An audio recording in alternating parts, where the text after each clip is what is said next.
respeto a los presentes, vamos a comenzar la sesión. Nuevamente, muchas gracias por estar aquí. Mi nombre, como les comenté hace un momento, es Rosy Lara. Estoy como Account Manager Senior en Cybolt. Y bueno, pues apreciamos mucho que nos estén acompañando en nuestro webinar. El tema del que les vamos a hablar el día de hoy es cómo cumplir con regulaciones y cómo pueden terminar con el robo y pérdida de datos. Esperamos que la información que les vamos a presentar sea de utilidad y les permita visualizar cómo proteger los datos en sus compañías. Recuerden poner mucha atención durante el webinar, ya que como mencionamos en la invitación, estaremos sorteando al final una sesión de Data Class para una persona y su equipo de trabajo. Si alguien tiene alguna pregunta, por favor escríbanla en el chat. Yo estaré interrumpiendo a los panelistas para contestarlas durante cada una de sus presentaciones. Entonces, bueno, les voy a presentar a los panelistas. Nos está acompañando, un segundo, Francisco Mendoza. Denme un segundito porque tuve un problema por aquí técnico. Gracias, una disculpa. Francisco Mendoza es BDM de una de las unidades de negocio de Cybolt, que corresponde, bueno, de hecho, de dos, a protección de la infraestructura e información dentro de Cybolt, y la parte también de datos. Cuenta con más de 25 años de experiencia orientado al diseño e implementación de servicios de IT y seguridad informática a través de la arquitectura estandarizada de tecnologías de información.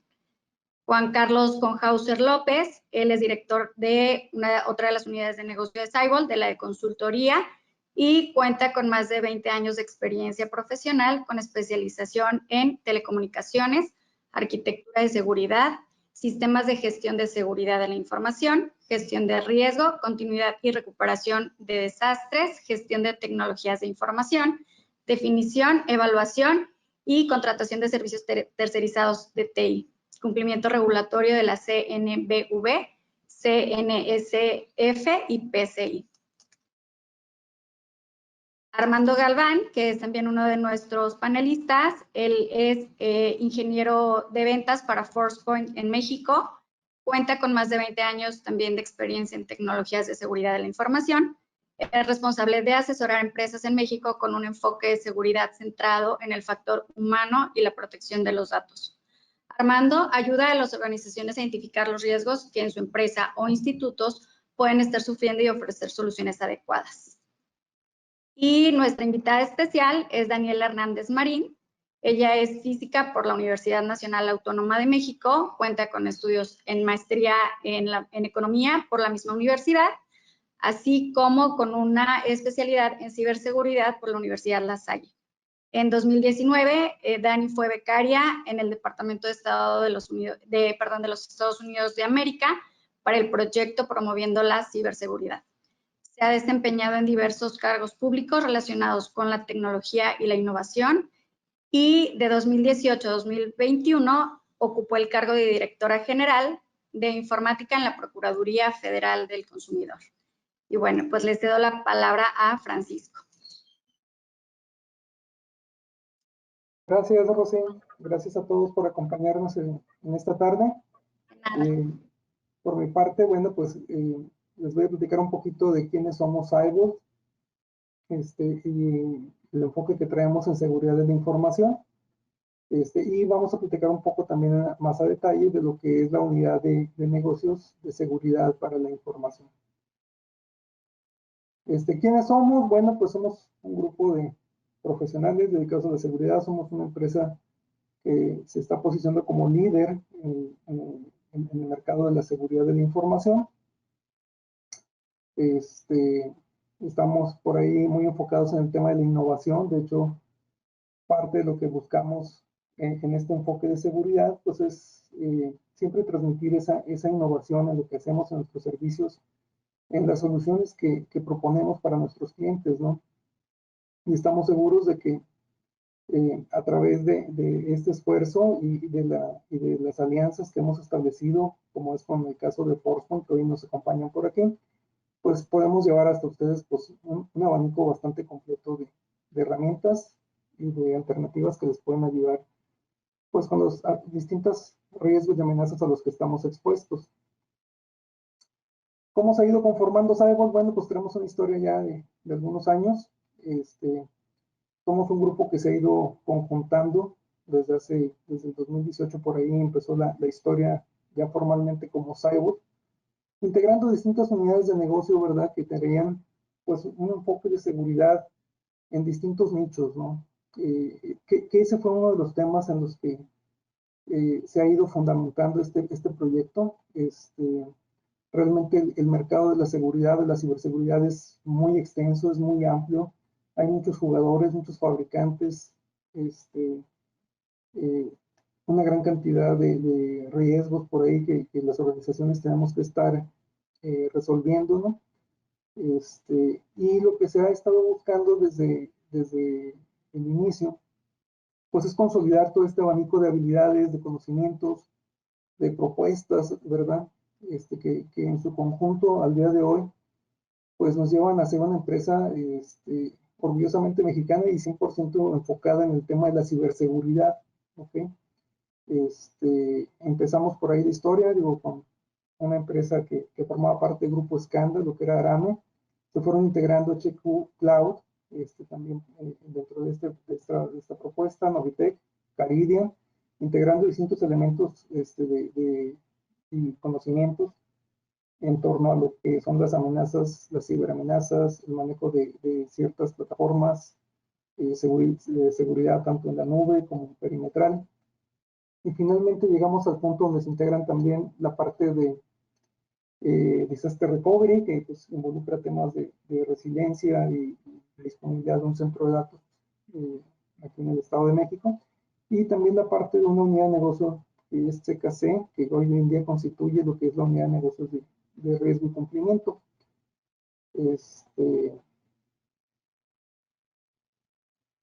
Aquí estamos pasando a nuestro modelo de seguridad. Se os voy a platicar así de manera breve. En el centro de este modelo de seguridad nosotros ubicamos lo que es el riesgo, ¿no? O sea, que es donde parte toda la estrategia de seguridad de cualquier organización, pues es conocer y tener visibilidad de los riesgos, ¿no? Y de ahí hay dos elementos que son muy importantes. En el círculo blanco vemos la parte de identidades y en el círculo verde lo que es la parte de información. ¿Por qué? Porque pues digo, eso es lo que nos queda claro, ¿no? Sabemos que va a haber un equipo de personas que desean colaborar y que van a estar haciendo uso de la información que es propia del negocio. Entonces, pues tanto en la parte de identidad como en la parte de información, pues tenemos que establecer algunos controles que nos permitan estar, pues ahora sí que protegiendo lo que es importante para el negocio, ¿no? Y estar validando que sean las personas correctas las que estén haciendo uso de esta información. Y bueno, pues en esa franja verde, en lo que es información, ¿verdad? Lo que llamamos nosotros seguridad de la información como tal, es la unidad de negocio en la que hoy en día, bueno, pues por aquí formo parte y estoy representando dentro de Cyborg. Y pues ahí nos enfocamos en una serie de controles que son importantes, ¿no? Lo que es la arquitectura de la información, la limpieza de los datos, ¿verdad? El borrado seguro, el cifrado, y bueno, pues la parte de DLP, ¿verdad? Que hoy en día es una herramienta, pues ahora sí que muy importante y que nos da una serie de capacidades que más adelante nuestro compañero Armando, nuestro invitado por parte de Forstone, pues nos va a platicar más a detalle, ¿no?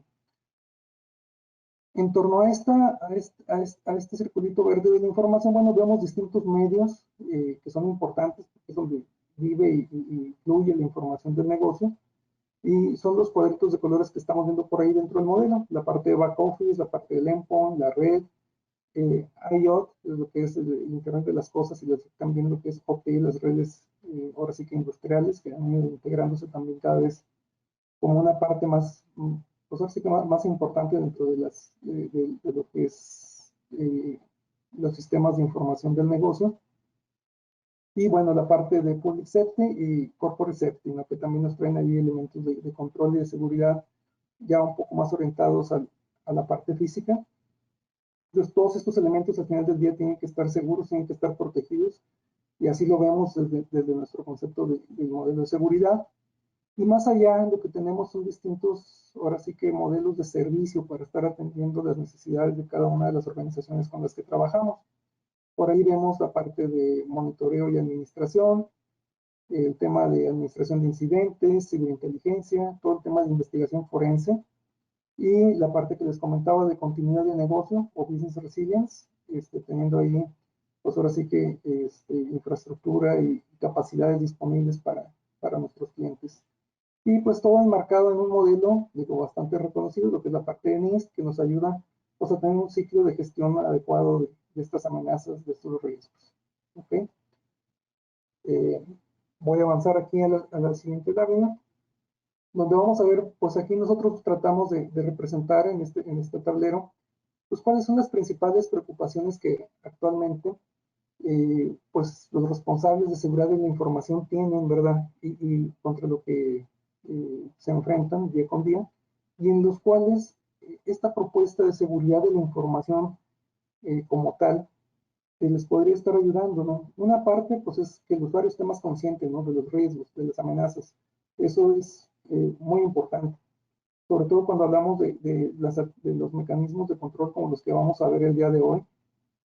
Más adelante por aquí Carlos con House les va a platicar de pues esa parte, esa metodología, ¿verdad? Que tiene que estar ahí disponible para que las personas de la organización pues entiendan el valor de la información y la práctica correcta para estar trabajando con esta información de una manera segura.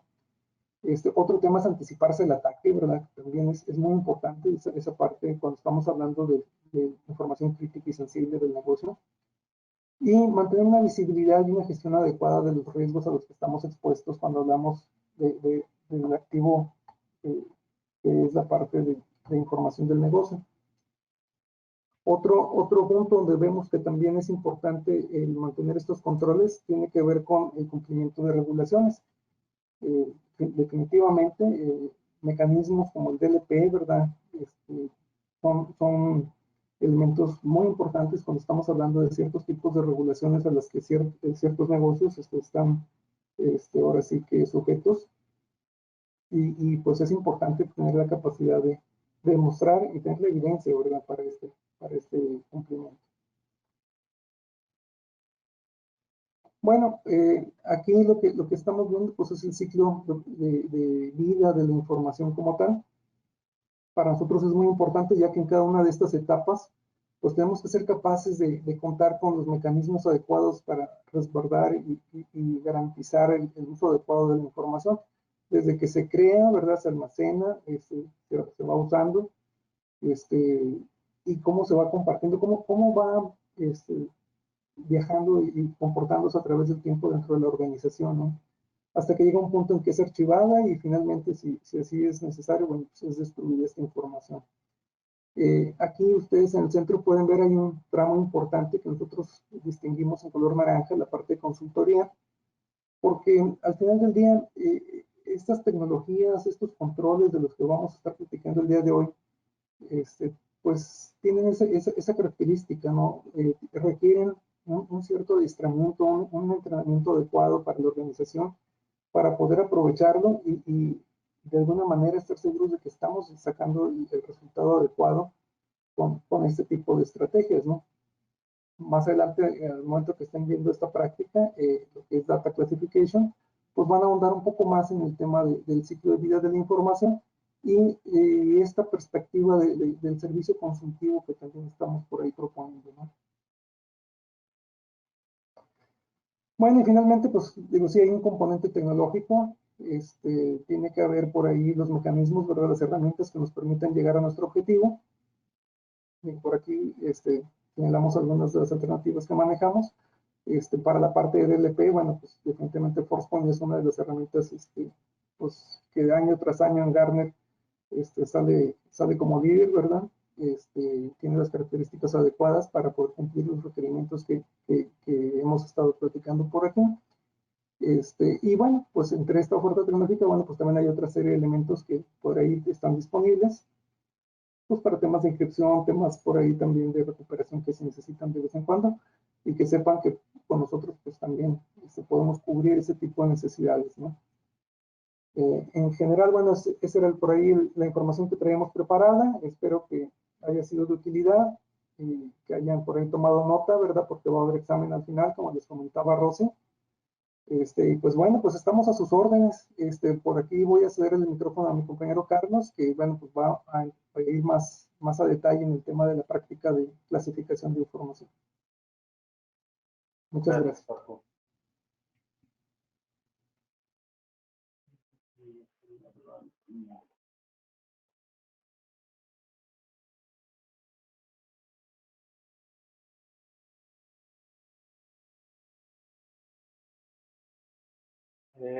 Bueno, pues como comentaba Francisco, yo les voy a platicar un poquito del modelo que nosotros utilizamos para la clasificación de información. Y bueno, en este sentido, pues hay una serie de principios clave, digamos así, o principios base, que nosotros manejamos para poderlo usar, ¿no? Eso es, estos principios, pues el primero de ellos es que la clasificación como tal, pues es uno de los principios que tenemos que tener claros para poder cerrar una serie de brechas, digámoslo así, entre la seguridad y los servicios de TI que pudieran existir entre los servicios, ¿no? Entonces, esta clasificación nos sirve para poder identificar esas brechas. No puedo yo cerrar una brecha si no entiendo qué tipo de información estoy manejando. Si, por ejemplo, tengo información que es confidencial o si tengo información que es secreta o si es información que es pública, ¿no? Otro principio que es base, que debemos de tener muy claro, es que la clasificación de la información se ha convertido en un elemento que es primordial para poder valorar la misma. Todos tenemos claro que la información como tal es un activo. Aun cuando sea intangible, si no el principal es uno de los principales activos que tenemos en la organización, porque es lo que nos permite hacer de diferente forma las cosas, ¿no? O sea, yo, por ejemplo, puedo tener una fábrica de zapatos, imagínense, y mi vecino tener otra fábrica de zapatos. Los dos podemos tener acceso a la misma máquina de hacer zapatos, los dos podemos tener acceso a la misma piel, a la misma pintura, a las mismas agujetas. ¿Qué es lo que tenemos diferente? La forma de hacer los zapatos, los diseños que tenemos. Al final del día, eso es información. Y ese activo es el que nos hace diferentes y es el que nos puede dar un valor diferente, ¿no? Entonces, realmente, ese activo puede generar una ventaja competitiva, puede generar una diferencia, y por ende tenemos que poderlo clasificar o poder clasificar esos activos de acuerdo o con base en el valor que nos están generando para darle una protección adecuada. Podemos caer también de repente en un error de decir, bueno, pues toda la información de mi organización o es pública o es confidencial. Eso tampoco es adecuado porque podría caer en tratar información que no es confidencial como si fuera confidencial, y eso pues me va a costar mucho, ¿no? Porque le voy a aplicar controles que no tiene sentido aplicarle, ¿no? Por otro lado, como principio base también, tenemos todo el tema de las regulaciones. Todos aquellos de ustedes que, por ejemplo, pertenezcan a industria financiera, pues ya saben que las regulaciones cada vez son más complejas.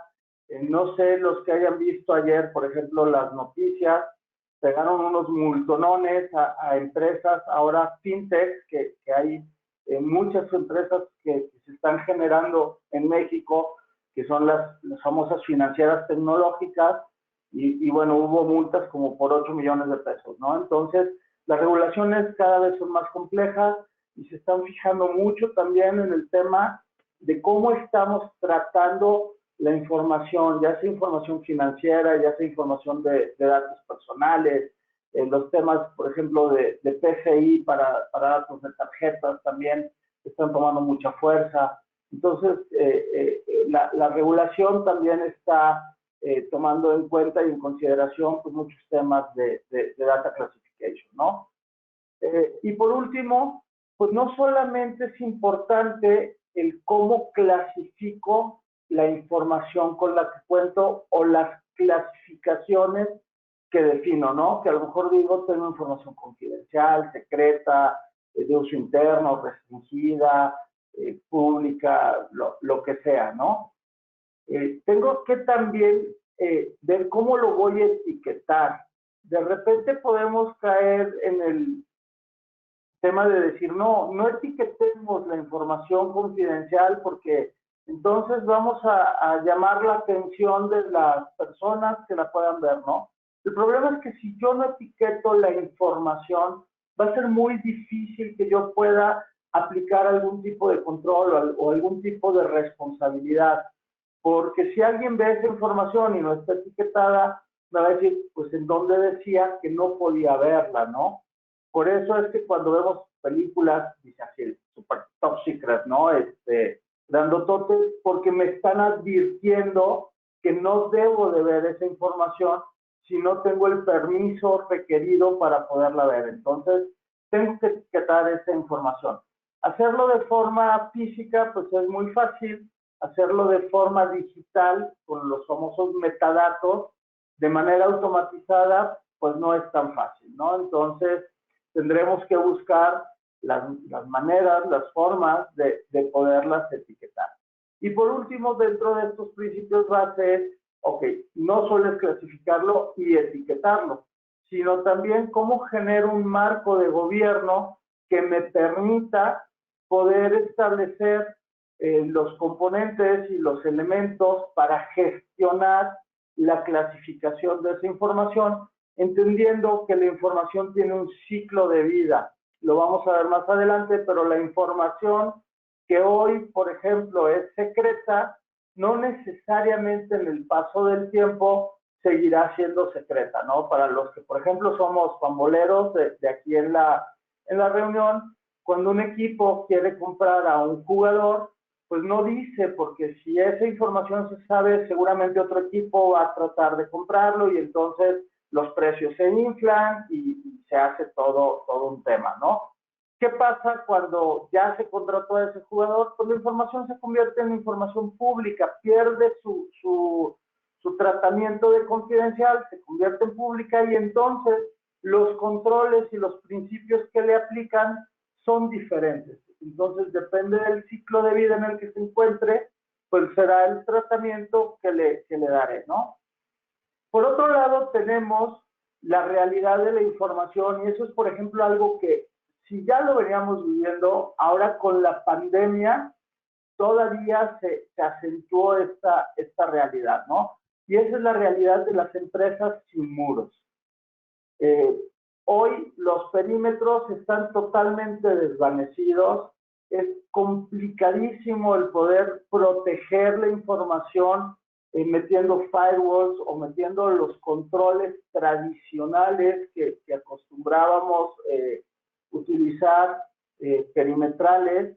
¿Por qué? Porque hoy nuestros colaboradores están en su casa. Hoy yo creo que la mayoría de nosotros estamos desde nuestras casas trabajando, atendiendo a nuestras reuniones, atendiendo a estos webinars, o estamos en oficinas virtuales o estamos en cualquier ubicación, en cualquier localidad, ¿no? Entonces, nuestra oficina realmente, pues es virtual, ya está en cualquier lugar, ¿no? Además, cada vez se dan más los temas de la tercerización y de la relocalización. ¿Qué quiere decir esto? Pues que muchas de las operaciones y de las actividades de nuestras organizaciones, pues las realizan personas que ya ni siquiera son necesariamente colaboradores de nuestra misma organización, ¿no? O incluso a lo mejor nosotros mismos realizamos actividades y tareas para empresas de las que no somos colaboradores directos, sino somos un tercero que genera ciertas actividades, ¿no? Entonces, pues eso nos genera empresas sin muros y por lo tanto la información se convierte cada vez más en un tema de que de una explosión mayúscula donde tenemos información estructurada más información no estructurada, donde cuando aún existen muchas bases de datos, digamos así, estructuradas, centralizadas, para sistemas centralizados como ERP o sistemas financieros o sistemas de MRP, que aún cuando me conecte desde mi casa están centralizados. También hoy cada vez más utilizamos aplicaciones de ofimática. Yo creo que, por ejemplo, la mayoría de nosotros tiene un celular y es raro ya la vez que utilizamos el celular como teléfono, porque incluso hasta para llamadas utilizamos WhatsApp o algún tipo de mensajería que consume datos, no voz. Entonces, los datos no estructurados cada vez están por más partes, y eso también a nosotros como responsables de la seguridad, digámoslo así, nos complica un poco la tarea, ¿no? Porque proteger una información estructurada, una base de datos, una información que está en un repositorio central, pues es relativamente sencillo. El problema es cuando el Excel está en una máquina y la base de datos de BI está en otra máquina y el Word está en otra máquina. Y por ejemplo, yo siempre he dicho que para poder obtener acceso a la información más sensible de una organización, lo único que necesito es un tubo. Y casi todo el mundo me dice, pues un tubo de una VPN. No, un tubo de fierro, porque lo único que necesito hacer es esperar a que salga el director de finanzas, uno de los directores, pegarle un tubazo en la cabeza y llevarme su portátil, porque seguramente va a traer el Excel con todos los datos desglosados y desagregados para poder entender qué vende, a quién le vende y cómo lo vende en su reporte financiero. Entonces, ¿para qué me preocupa? Me quería preocupar de vulnerar el firewall y no sé qué tantas cosas y controles de seguridad si estaba en un Excel, ¿no? Digo, yéndome a un extremo. Y eso es información no estructurada, que contiene tanto valor como una información centralizada, ¿no? Entonces, y si a eso le agregamos hoy todos los temas que se están desarrollando de, por ejemplo, inteligencia artificial y de respuestas automatizadas, no sé si a alguno de ustedes le ha tocado que le conteste, por ejemplo, la mesa de ayuda que tiene ahora IBM con Watson, que ya da, que es un robot.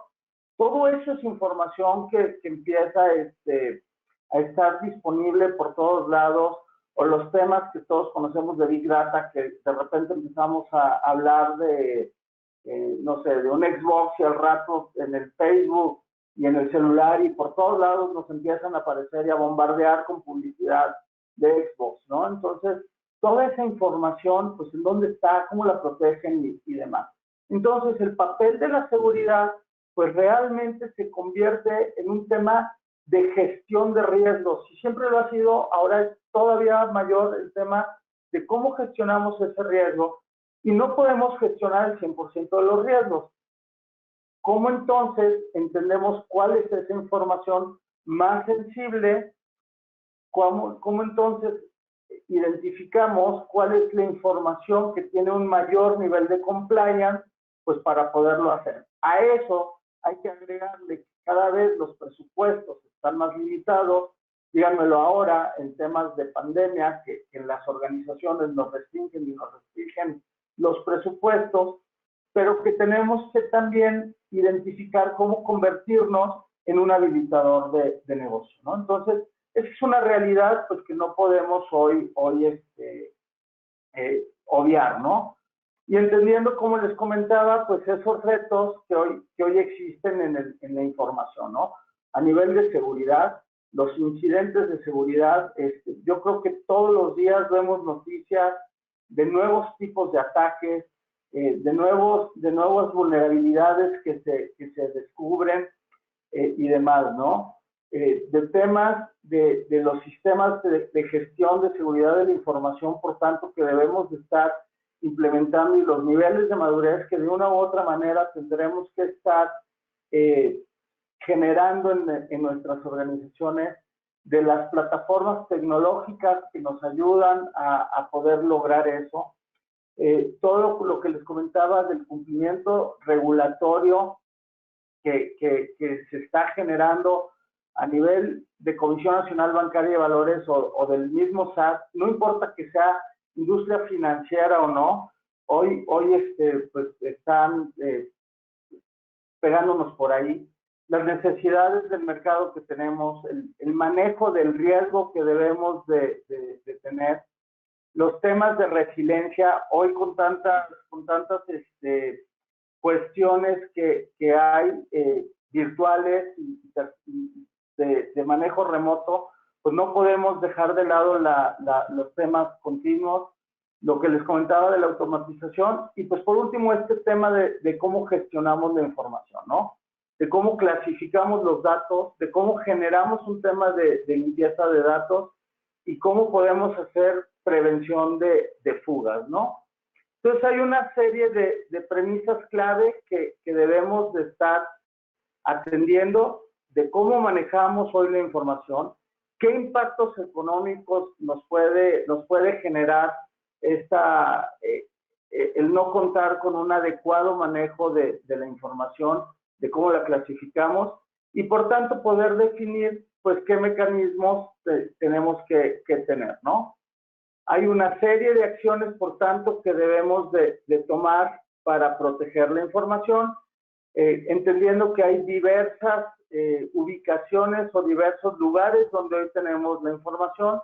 Tenemos la información hoy en móviles, la tenemos en la nube, la podemos tener en sitio, ya sea en computadoras, servidores, demás, o en todas las operaciones que estamos realizando, por ejemplo, en las redes industriales, en las redes financieras y demás, ¿no? Y esa información pues la tenemos que identificar, proteger, detectar, responder o recuperar en caso de un incidente, ¿no? A través de diferentes mecanismos que podemos tener, entendiendo que la información pues tiene un ciclo y ese ciclo lo debemos de atender. La información se crea, la utilizamos, en la utilización pues la podemos almacenar o la podemos archivar, la podemos distribuir y se puede destruir después de cierto tiempo, ¿no? Entonces hay que entender cada una de las informaciones importantes que tenemos, en qué momento del ciclo de vida se encuentra, porque también, como les comentaba en el ejemplo de los futbolistas, pues hay que saber en dónde estamos, ¿no? ¿Cómo puede ser una posible ruta de ejecución para poder hacer una clasificación de información? Pues lo que nosotros sugerimos es entender primero un contexto, en donde en ese contexto entendamos qué tipo de información es la que se maneja en la organización, qué requerimientos regulatorios aplican, qué entradas y salidas existen para la información, definir un marco metodológico en el que se pueda generar un esquema de clasificación, cómo se deberá inventariar, qué políticas habrá, qué ciclos de vida y de gestión se debe de manejar, qué requerimientos de seguridad se deben de establecer, cómo generar, por ejemplo, los accesos. O sea, ¿qué quiere decir esto? ¿Quién sí debe de tener acceso a una información confidencial? ¿Quién no? ¿Cómo segrego funciones para no tener un conflicto de intereses? ¿Quién asigna permisos? ¿Quién puede crear o destruir información dependiendo de la categoría de información que se tenga? ¿Qué tipo de controles hay, por ejemplo, para poder destruir una información, para poder tener cierto tipo de información en un escritorio, o si la debo de guardar de manera cifrada, o si es física en una caja fuerte, dependiendo de su categoría? Y pues cómo poder hacer un despliegue para este tema, ¿no? Parte de con lo que nos encontramos es que se genera el modelo de data class, pero luego viene el tema de, ¿y ahora cómo lo implemento, no? Tratar de implementarlo para toda la información es muy complicado, entonces se tiene que definir una secuencia que realmente genere valor a la organización y se haga por fases, por partes, para que realmente vaya generando valor, ¿no?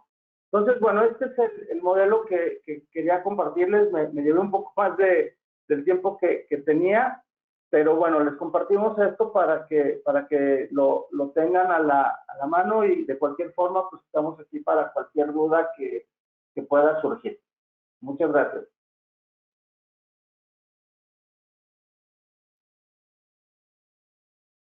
Y los dejo con Armando, que nos va a platicar de una solución. Gracias. Gracias, Carlos. Sí. Recuerden ir haciendo preguntas si alguien tiene alguna duda. ¿Se escucha bien mi micrófono? ¿Ya se ve mi pantalla? Sí. Sí, Armando, ya te vemos y te escuchamos. Ya vemos la pantalla. Gracias. Rápidamente, esta va a ser la agenda que me toca a mí presentar. Mi nombre es Armando Galván. Soy ESI enfocado para la parte de canales. Vamos a ver primero quién es ForcePoint para aquellos que no nos conocen, igual y que sepan de dónde nace ForcePoint. Vamos a hablar sobre la problemática actual de los datos. Ya tanto Francisco como Carlos hablaron un poco sobre estos temas, pero vamos a verlo también desde otra perspectiva. Y vamos a ver sobre una nueva forma de proteger datos de forma dinámica, automatizada, también con la unión de algunos productos, para finalizar con un caso de uso. Bien, para los que no sepan de ForcePoint, ForcePoint nace hace aproximadamente 6 años como marca, pero no significa esto que seamos nuevos en el mercado de la seguridad. Nosotros, cuando nacemos a través de una empresa que se llama Raytheon Technologies. Raytheon Technologies es una compañía que se encarga de desarrollo de armamento militar y desarrollo de tecnología aeroespacial.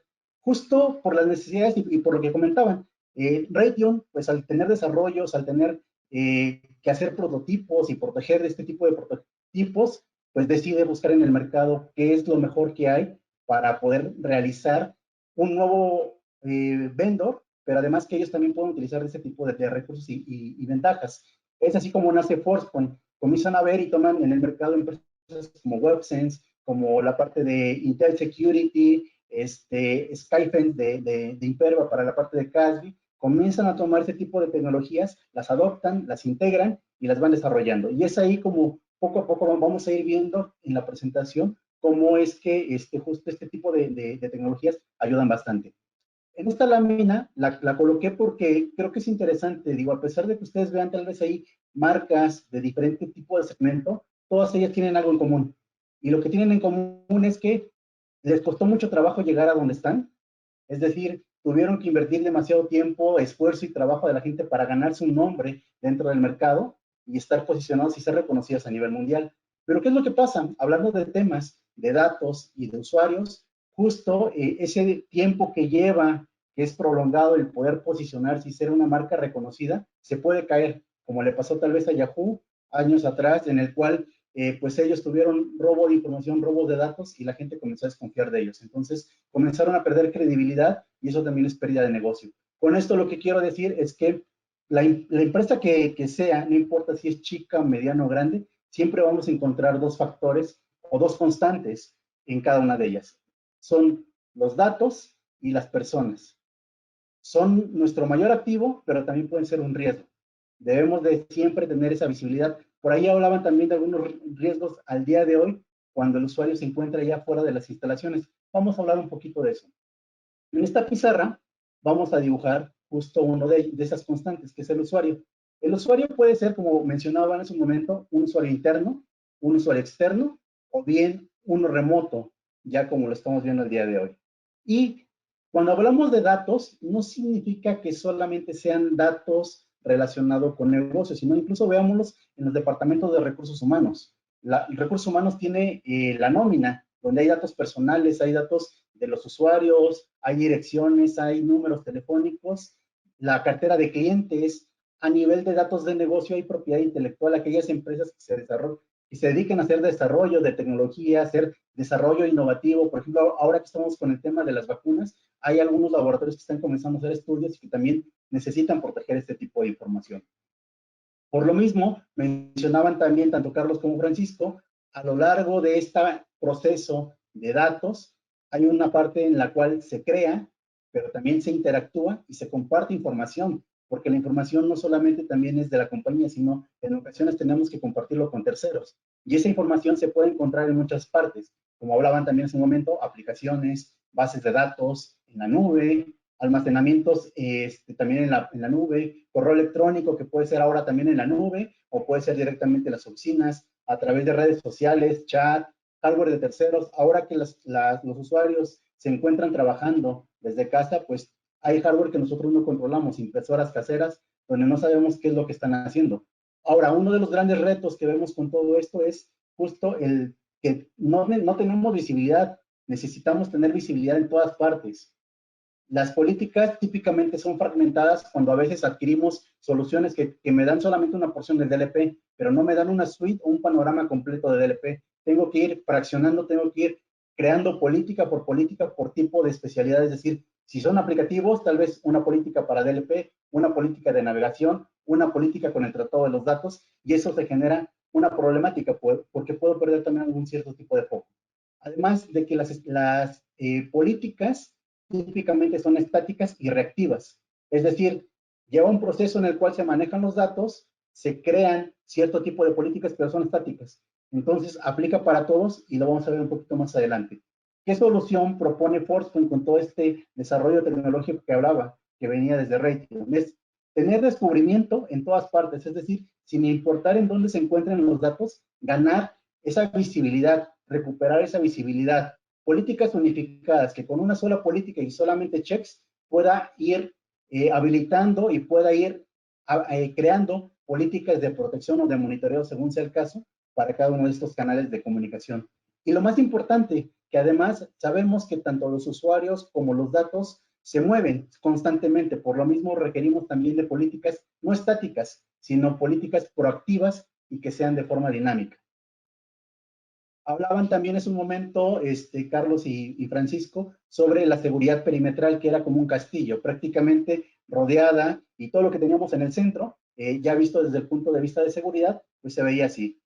Lo que está dentro del perímetro es lo que nosotros podíamos controlar. Dentro de ello había dispositivos como firewalls, IPS, web, y como construían este tipo de dispositivos nuestro perímetro. Era un perímetro. Lo que estaba afuera es lo que no podemos controlar. Con todo este cambio, donde ya muchos estamos haciendo home office, y la verdad es que muchas empresas están adoptando y están viendo esta ventaja de que también el usuario puede estar trabajando desde fuera de la oficina, ya este perímetro no nos ayuda en mucho, por lo cual ahora la seguridad perimetral tiene que estar pensada en el usuario, no son nuestro nuevo perímetro. Pensando que ahora ya no están en la oficina, como mencionaban, se encuentran de viaje de negocio, se encuentran en casas o en algún otro sitio, y además ellos tienen que interactuar también con los datos. Los datos hablábamos que también ya al día de hoy se encuentran en aplicativos en la nube, a pesar de ser corporativos. Nuestro nuevo enfoque es ahora tratar de identificar justo lo que está haciendo ese usuario con el manejo de los datos, hablando nuevamente de que ya estando fuera del perímetro, tiene contacto con herramientas de colaboración, impresoras, hardware de terceros, USBs, redes sociales, nubes de software as a services, correo en la nube, correos personales. Entonces necesitamos conocer esto. Y es aquí que vienen los retos y las formas de cómo vamos a ir transformando también ese nivel de protección de datos. Ya también hablaban mis compañeros por ahí de cómo es el proceso de protección de datos. Y se hablaba de una etapa de descubrimiento, una de clasificación, una de protección y una de monitoreo, y se repite el ciclo. Nosotros, tal vez en esta ocasión, por el tiempo, no voy a profundizar en el tema de nuestra solución dedicada de DLP, pero sí la voy a tocar más adelante en cómo, trabajando en conjunto con otra solución, podemos crear estas políticas de forma dinámica. Como ventajas competitivas, de forma muy rápida, les puedo decir que nuestra solución de DLP fue catalogada por Gartner el año pasado como una de las mejores soluciones en el cuadrante. También nuestra solución ya cuenta con una plantilla completa para poder hacer protección de datos o cumplimiento normativo pensado en el mercado mexicano. Hay otras compañías que traen ya algunas plantillas, pero son internacionales y no se adecúan a los requerimientos de México. En nuestro caso sí, lo cual permite también acortar toda la parte de poder implementar políticas de DLP de una forma adecuada. Esta lámina la coloco porque justo nos va a abrir el panorama de por qué tal vez algunas de las soluciones de DLP fracasan en el mercado. Y la razón es muy sencilla. Para el usuario, cuando nosotros permitimos o auditamos, no vemos ningún efecto. No pasa nada. El problema viene cuando al usuario le bloqueamos algún tipo de acción, ya sea la impresión, ya sea el copiado de archivos a un USB. El usuario en general se molesta. En el equipo de seguridad, cuando permitimos y auditamos, aquí hay un riesgo. Estamos exponiendo la información. Si auditamos, además, es trabajo adicional porque nos llenamos de logs y tenemos que ir entre todos esos logs a buscar cuáles pudieran ser algún tipo de intento de fuga de información. El bloqueo es la acción más segura para la postura de seguridad, pero vemos que el usuario se va a quejar y nos va a generar problemas. Visto desde el punto de vista de negocio, permitir auditar, tienen en común que la exposición se va, la información sale, valores críticos que se van, igual y me puedo quedar con la copia en el tema de auditoría. La vi que salió la información y se fue y no supe más. Si bloqueamos, se vuelve una poca productividad porque tanto el usuario como los departamentos de seguridad o encargados de este tipo de soluciones están en constante lucha. Y esto es algo muy sencillo. Hablábamos, la razón es que son políticas estáticas. Y es aquí donde la unión de dos productos en ForcePoint hacen la diferencia. A esta solución le llamamos Dynamic Data Protection. ¿Qué significa? Y veamos aquí un escenario muy sencillo. Un usuario que sube un archivo a una herramienta de colaboración, guarda una presentación en un USB, imprime documentos, envía correos electrónicos en Excel a una persona fuera del instituto, comparte contenido con un tercero, guarda contenido en OneDrive. Con este tipo de acciones, creo que nadie podría decir si realmente lo que está haciendo el usuario es algo bueno o es algo malo. Pudiera ser que tal vez es parte de su día a día, pero realmente aquí no tenemos el contexto, no sabemos qué es lo que está haciendo. Y de ahí viene algo que comentaba Carlos, el riesgo. Hay que medir el riesgo, hay que conocer justo a esos usuarios riesgosos y en función del contexto de lo que están haciendo, poder tomar decisiones inteligentes, hacerlo de una forma mucho más rápida y sencilla.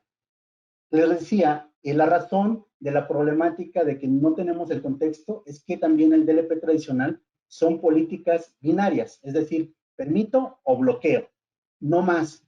Imaginemos que estas políticas es una política que tiene que ver con bloqueo de copiado de archivos a un USB. Y esto yo lo aplico para todo un departamento. Esta política binaria estática me está tratando a todos los usuarios por igual. Sabemos que a pesar de que los usuarios pertenezcan a un departamento, no necesariamente van a hacer las mismas actividades o no tienen las mismas necesidades. Lo que hacemos nosotros con ForcePoint Dynamic Data Protection es, imaginemos que cada una de estas filas corresponde, o columnas mejor dicho, corresponde a un usuario que pertenece a este mismo departamento. Inicialmente lo que hacemos con una solución que nos permite medir el riesgo, a todos los colocamos como personas buenas. Conforme van teniendo un alza en el nivel de riesgo por el desempeño que están haciendo, las políticas de DLP solamente para ese usuario se vuelven más restrictivas. Y para hacer un poco más claro con este ejemplo, las dos soluciones que ocupamos para poder hacer esta magia, le llamamos DLP Suite, la cual nos permite a través de más niveles poder relacionarlo con el riesgo, nivel de riesgo 1, nivel de riesgo 2, 3, 4 y 5, donde a medida que vamos incrementando el nivel de riesgo del usuario, se van colocando políticas más restrictivas para él. Tenemos otro producto que trabaja en conjunto con esto, llamado Dynamic User Protection. Un escenario y caso de uso, ¿cómo sería? Tenemos ahí la línea del tiempo del usuario, trabajando sin importar en dónde se encuentre. Ese usuario inicialmente navega a LinkedIn. En LinkedIn solicita un trabajo.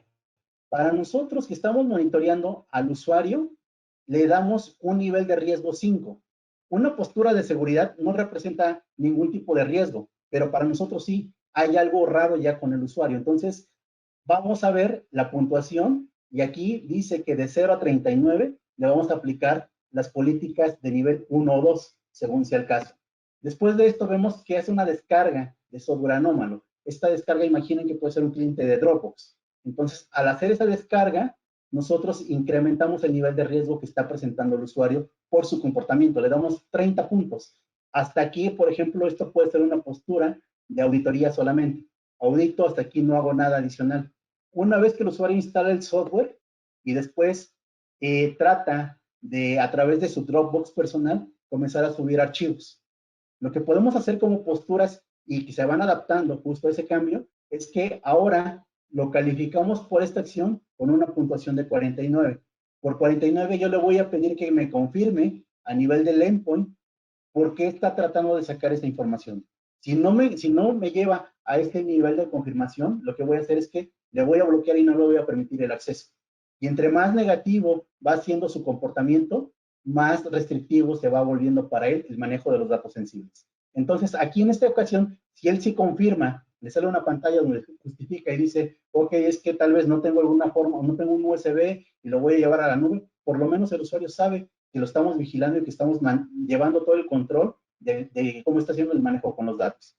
Y ya finalmente, si el usuario sigue teniendo una curva ascendente hacia un comportamiento más riesgoso, ya sea porque él lo está haciendo de forma intencional o bien se le infectó la máquina y la máquina está haciendo cosas raras con los datos, entonces nosotros protegemos de forma dinámica a este usuario llevándolo a un nivel de bloqueo.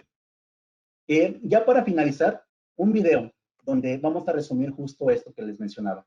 Nosotros vamos a ver en este pequeño video cómo es la diferencia entre un DLP tradicional y un DLP de nueva generación, como se llama Dynamic Data Protection. Aquí primero tenemos que identificar cuáles son los datos para llevarlos a una forma. Hablamos que el DLP tradicional solamente permite y bloquea, nada más sobre los datos que se pueden encontrar a nivel de la nube o bien a nivel de algún tipo de repositorio. Aquí tenemos ahora el caso nuevamente del contexto. Una persona donde está guardando archivos hacia un USB. Bueno o malo, no lo sabemos. Entonces, ante el no saber, bloqueamos. Eso genera logs. Y si además le digo que lo quiero auditar, para ese usuario me va a generar una gran cantidad de logs. Los departamentos de seguridad tienen que analizar todos esos logs máquina por máquina, lo cual la realidad es que se vuelve complejo, se vuelve cansado, y son de las razones por las cuales falla el poder tener políticas realmente de protección de datos. ¿Qué hacemos nosotros? Nuevamente, tenemos dos tecnologías. Una que se encarga de medir el riesgo del usuario, Dynamic User Protection, la cual inicialmente para todos, con esta analítica, todos son buenos para nosotros. Tienen un score adecuado, están en verde. Conforme van teniendo comportamiento negativo, ese score va creciendo. Y aquí vemos el usuario los dos tienen la misma política, los dos usuarios, pero el de la derecha está haciendo cosas raras. Entonces, a él, por su comportamiento, las políticas de forma dinámica se van adaptando y va a llegar un momento en el cual le van a bloquear. Todo esto automatizado, por eso es que hablamos de un DLP proactivo, no reactivo. Y se compagina y que además me va a dar también todo ese contexto para poder definir si realmente sí se trató de una fuga de información o realmente no. El contexto, saber qué fue lo que hizo y por qué lo hizo. De esta forma, somos proactivos como soluciones de protección de datos. Tenemos menor cantidad de alertas, reducimos el tiempo de investigación por lo mismo y podemos ser más efectivos al momento de detectar datos. Y bueno, ya esta es la última lámina, básicamente lo que hacemos nosotros es ahora enfocarnos en los endpoints, políticas de cumplimiento normativo y finalmente también no descuidar la visibilidad y el riesgo que puede representar cada uno de estos usuarios. Gracias.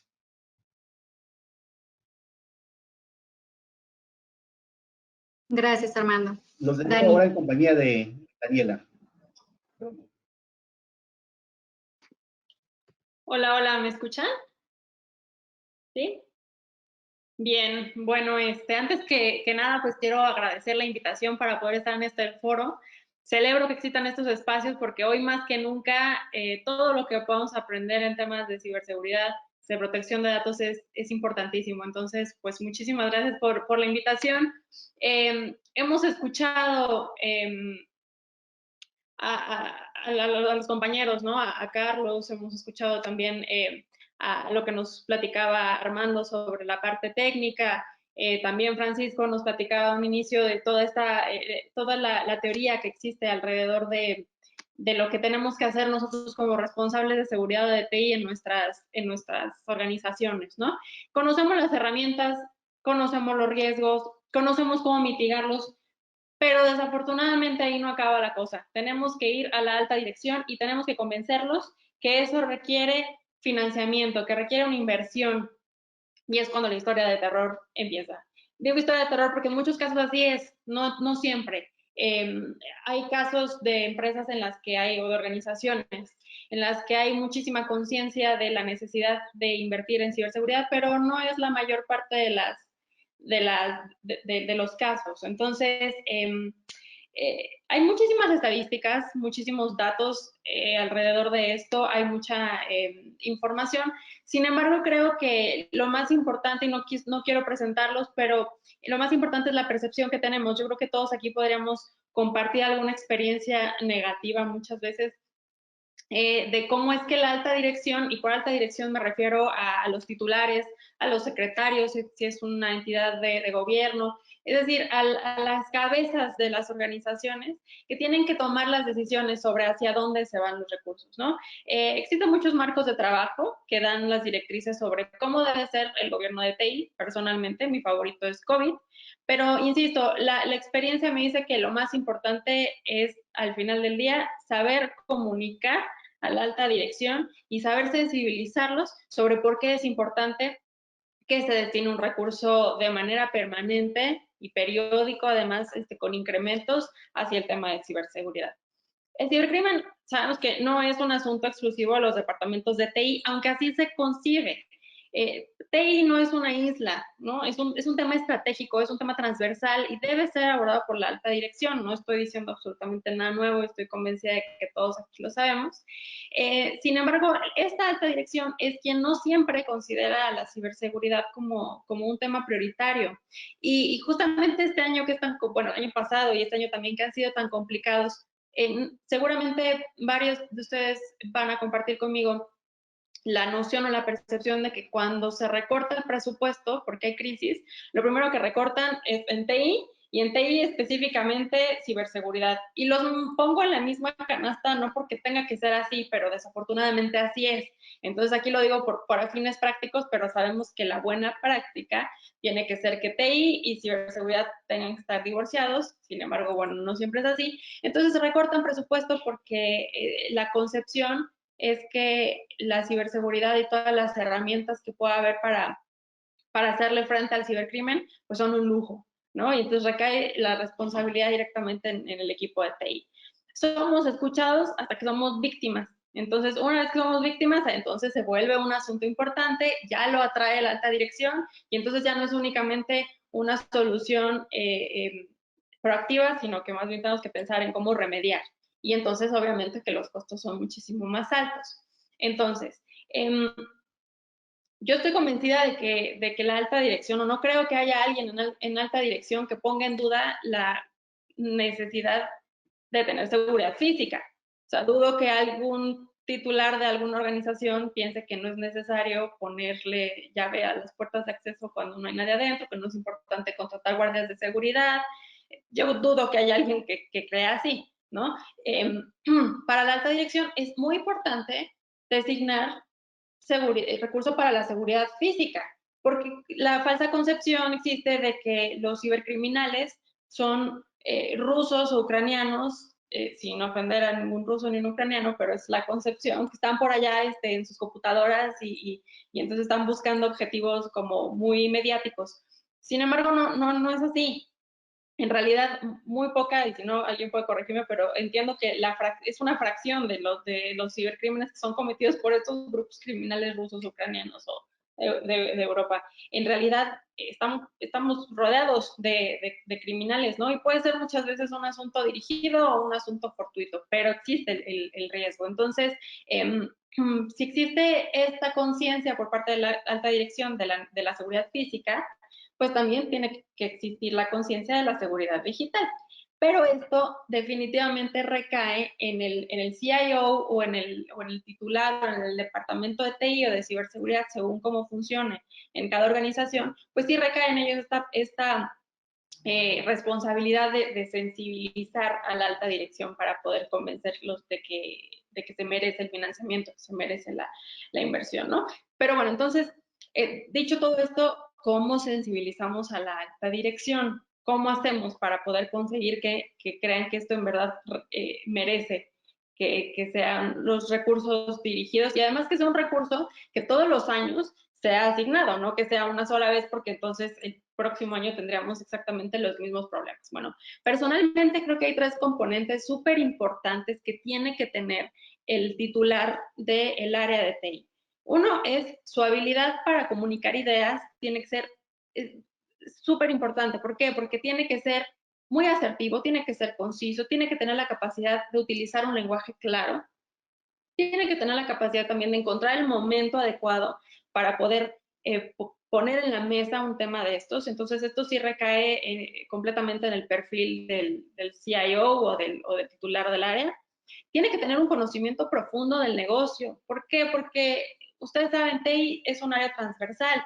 Tiene que estarse comunicando con todas las demás áreas que no trabajen en silos, que conozca bien el negocio y que conozca bien cuál es el funcionamiento de cada área, porque eso además de que le va a dar más herramientas para entender dónde están los riesgos, identificarlos y poder generar una estrategia de prevención y de mitigación, también le va a generar confianza a la alta dirección de que esta persona está enterada de cómo es que funciona todo en general y eso a ellos también les va a permitir poder tener un mejor diálogo. Y el tercero, el más importante, yo creo que la paciencia y la resiliencia, la capacidad de adaptación por parte de los titulares de las áreas de TI, pues también es importante por si existiese una negativa o por si existiese una parcialidad digamos, del recurso que no se puede dar, pues también tenemos que ser muy eficientes y muy listos y muy pacientes y muy resilientes para poder adaptar esto a lo que tenemos, ¿no? Entonces, es importante también que tengamos en cuenta que hay que generar política, alineamientos, estrategias de manera permanente.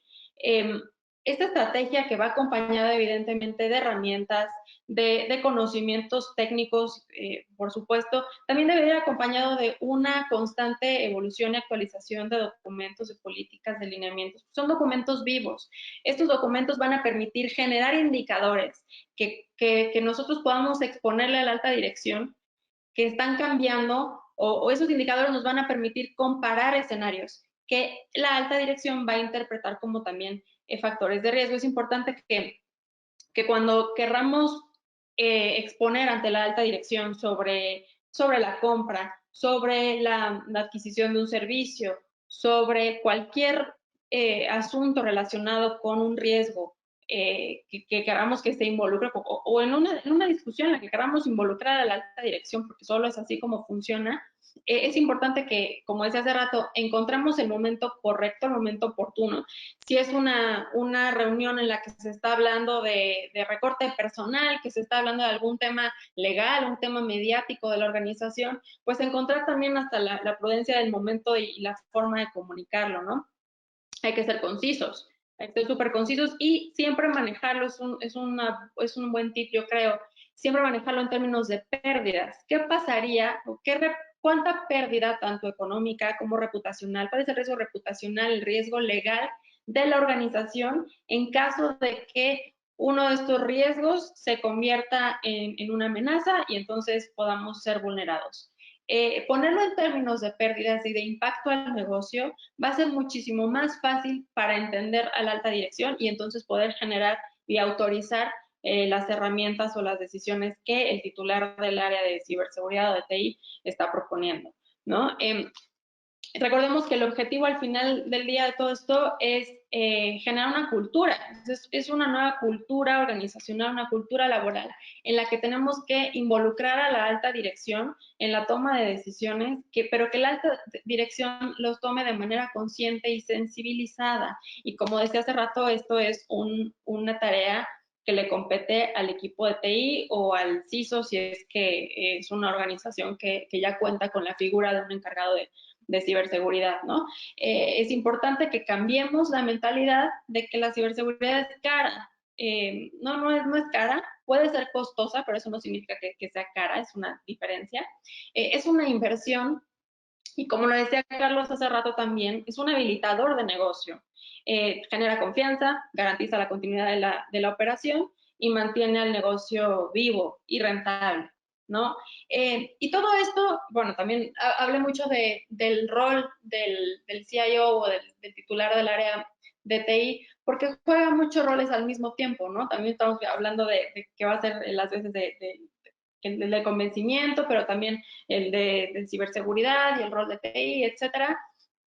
Pero también quiero hablar de que todo esto, o sea, este contexto actual sobre todo exige que también se genere un nuevo perfil para la alta dirección. O sea, tenemos que pensar que la alta dirección en adelante también tienen que ser perfiles que entiendan la innovación, que la adopten como un eje estratégico del negocio, que entiendan y que implemente un gobierno de TI, porque el tiempo de reacción es clave.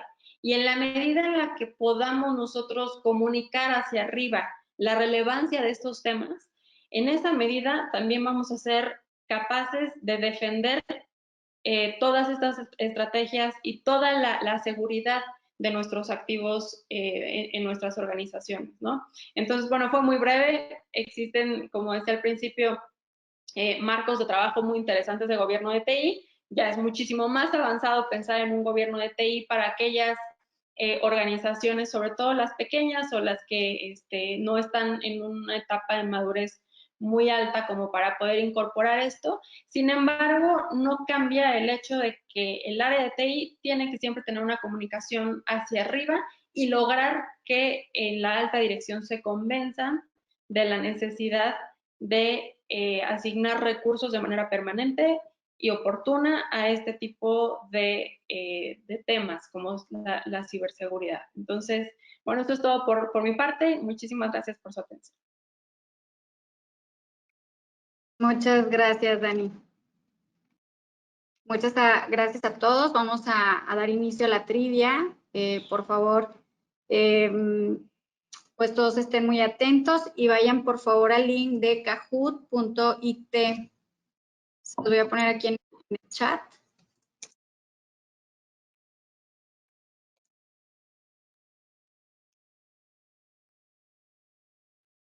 Y bueno, vamos a iniciar. Todas las preguntas son de opción múltiple y el que tenga más respuestas y en el menor tiempo será el ganador.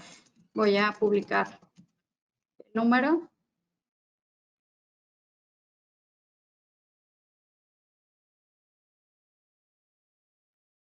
Vamos a dar un minutito para que puedan conectarse los que aún se encuentran conectados.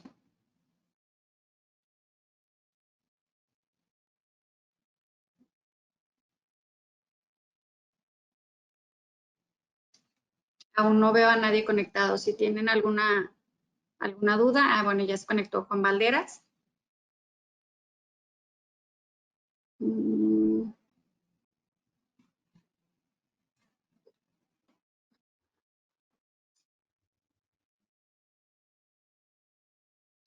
Ya hay 2 personas conectadas.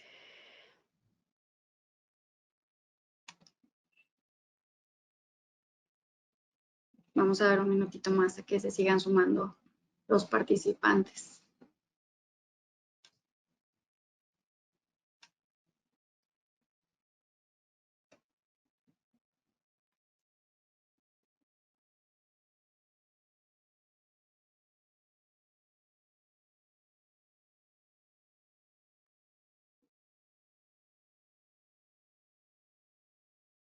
Vamos, vamos. ¿Quién más quiere jugar? Jerry, Jorge Cruz. Vamos a dar un minutito más para que todos tengan la misma oportunidad, porque si empezamos y todavía alguien más se está conectando, pues va a perder ahí la primera pregunta.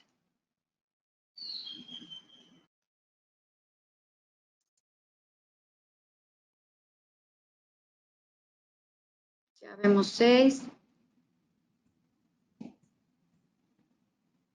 Vamos a dar otro minutito porque hay 26 personas conectadas todavía y solo 7 en el Kahoot. Entonces, un minutito más y comenzamos.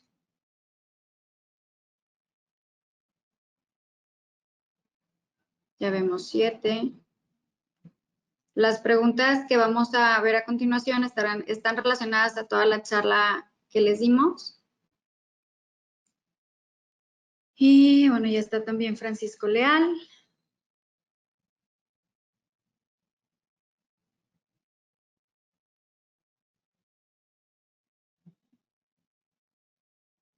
Mercedes. Bueno, como si se han estado sumando personas, voy a esperar un poquito más.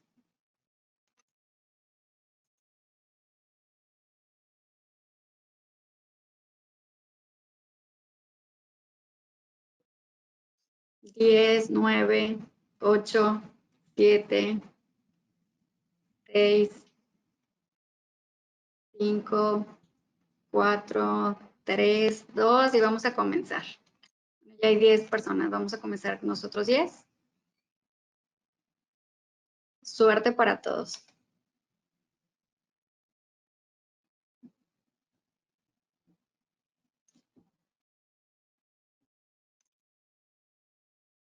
Listo. Primer pregunta del quiz. Unidad de negocio de Cyborg que se enfoca en las tecnologías que protegen la información a lo largo de su ciclo de vida. Las respuestas es infraestructura, información, back office o continuidad. 2 personas contestaron correctamente. Vamos a la siguiente pregunta. Va a la cabeza Enrique Navarrete. En segundo lugar, Jair.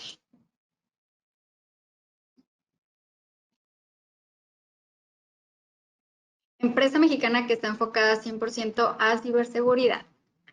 Caridian, Novitec, Cyborg o Arame. 6 personas contestaron bien, muy bien. Vamos a la siguiente pregunta. ¿Cuántas fases tiene el ciclo de vida de la información? 6, 4, 5 o 3. Muy bien. Vamos a la siguiente pregunta. Va a la cabeza Juan Valderas. ¿Qué ubicaciones deben de considerarse de forma primaria para la protección de información? Móvil nube en sitio operaciones, móvil internet en sitio operaciones, móvil computadoras en sitio y operaciones o móvil internet y computadoras. Muy bien, la respuesta era la amarilla y solo una persona la contestó bien. Y bueno, Juan sigue a la cabeza de la trivia. 5 preguntas de 9. ¿Cómo eran las antiguas estrategias de seguridad en un edificio de manera perimetral, física o en áreas? Ya 7 personas respondieron. 9, listos. Bueno, pues 6 personas contestaron bien. Vamos a ver cómo vamos. Y bueno, Juan Valderas sigue a la cabeza, pero ya va muy cerquita Jorge Cruz. Vamos a la siguiente pregunta. Es el nuevo perímetro de seguridad a proteger. Las personas, detectores de intrusos IDS, IPS, NG, bueno, firewall de nueva generación o edificio corporativo. 4 personas contestaron bien, así que vamos a ver cómo vamos. Y bueno, Marisol ya tomó la segunda posición y Jorge la tercera y Juan Valderas sigue a la cabeza. La 7ª pregunta. DLP puede identificar personas que modifican documentos digitales, ¿verdadero o falso? Recuerden que también la agilidad en la respuesta cuenta. 6 personas contestaron que no, 4 que sí. Y bueno, pues por ahí vamos a ver cómo quedamos. Igual Juan Valderas sigue a la cabeza. A Dynamic Data Protection, DDP, los componentes de 2 productos son el CASB DLP, seguridad web, o DLP, protección de usuarios de Dynamic DUP o DLP o firewall. Bueno, ya leyeron las preguntas, ya incluso contestaron. La respuesta correcta es protección de usuarios, DUP y DLP, y 4 personas contestaron de manera correcta. Juan Valderas sigue a la cabeza y Jorge Cruz en segundo lugar. Y la 9ª pregunta, la solución de Dynamic Data Protection es una solución de DLP estático, permitir y bloquear, ¿verdadero o falso? Y bueno, pues la respuesta correcta era falso. Y vamos a ver cómo quedó el podio. Jorge Cruz quedó en tercer lugar. Marisol en segundo. Y con 5,121 puntos está Juan Valderas. Muchas felicidades, Juan.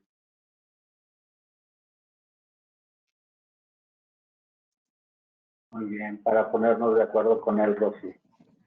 Sí, estaremos comunicándonos contigo para ver fechas y coordinar el taller.